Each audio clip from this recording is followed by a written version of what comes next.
Hello children, welcome you all in today's class. In today's class, we will be discussing the homework answers and we will complete few more sums from exercise 5.4. Okay, so look at the first question from exercise 5.4.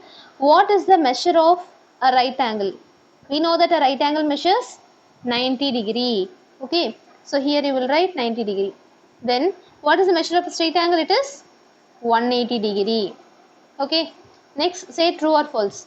The measure of an acute angle is less than 90 degree. Yeah, it is true. Okay, next the measure of an obtuse angle is less than 90 degree.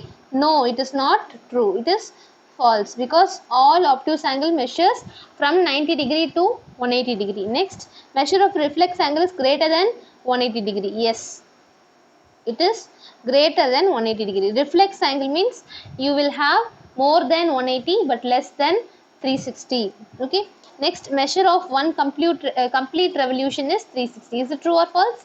Yes, complete revolution means it is 360 degree. Okay, next question.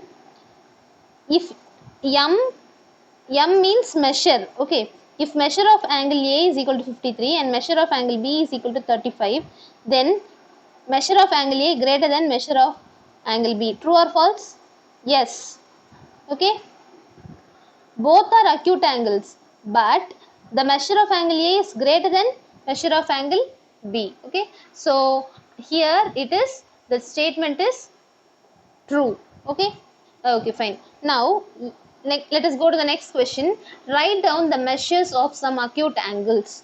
Okay, so acute angles you can write anything like 35 degree, 46 degree, 84 degree, anything less than 90 degree is acute angle. Okay, some obtuse angles are also is also asked. You can write 120 degree, 170 degree, 105 degree, anything more than 90 but less than 180. Is it clear? So this acute angles should be from 0 degree to 90 degree and obtuse angles should be from 90 degree to 180 degree. Is it clear?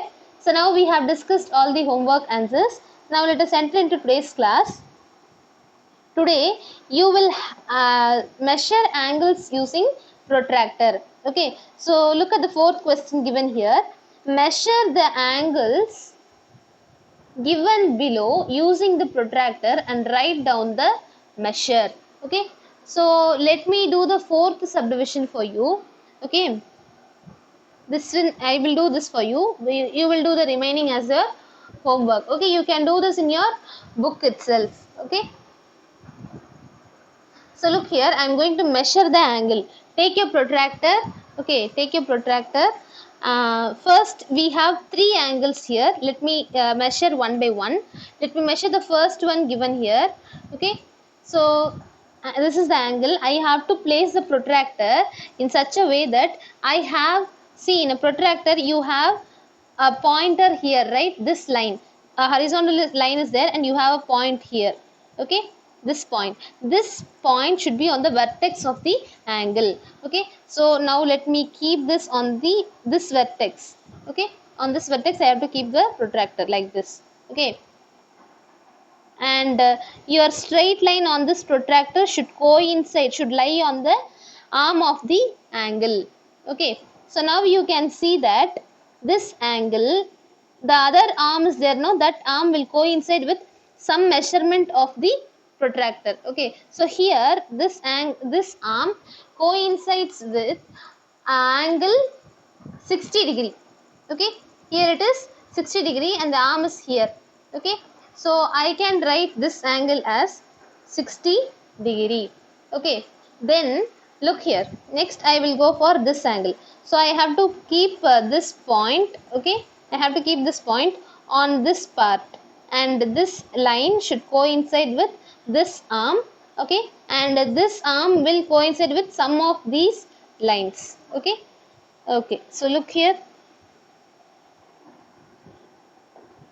Okay, now I have kept it, and here from 0, the arm is this side, right? So we have to count from this side. From 0 you will have, see, look here, it is nearly 130 5. This arm is near more than 130 but less than 140. So this may be near to 135. Okay. So I will write here 135 degree. Okay. Okay. Next one. This angle is given and I have to keep the protractor on this vertex. Okay. So let me keep this point on this vertex. Okay. Now you have to count from this 0. We don't have angle this side, right? So don't count from this 0. Count from this 0, inside 0. Okay. So 0 to, so where is the other line? The other arm of the arm lies on 90 degree. Okay. So this is 90 degree. Is it clear? So like this you have to measure each and every angle. You have to remember only 3 things in your mind. First you have to keep this point on the vertex of the angle. Next, one of the arm should coincide with this horizontal line. Next you have to see the second arm is coinciding with which of these measurements. Okay, so that's all. You can find the value of the angle. Okay. Next question, fifth one. Which angle has a larger measure? Find, estimate and then measure. Okay. First we have to estimate. Estimate means on seeing itself we have to guess. Okay. So here angle A and angle B is given. I think you all can see the picture here. We have to guess whose angle will be bigger, greater, larger. Okay. So I guess that angle B is greater. Okay. So let me measure and see each and every angle. Okay. So keep the vertex point here on this protractor point. Okay. So here it is 40 degree. Okay. The other arm of the angle coincides with 40 degree in the protractor. Okay. You have to start from 0. Don't start from 180. Start from 0. Every time you have to start from 0 only. Whether it is on the other side of the protractor, right side of the protractor or left side of the protractor, you have to start with 0 only. Okay. So here it is 40 degree. Measure of angle A is 40 degree. Okay. Then what about measure of angle B? See, keep the protractor here. So I get measure of angle B as 70 degree. Okay.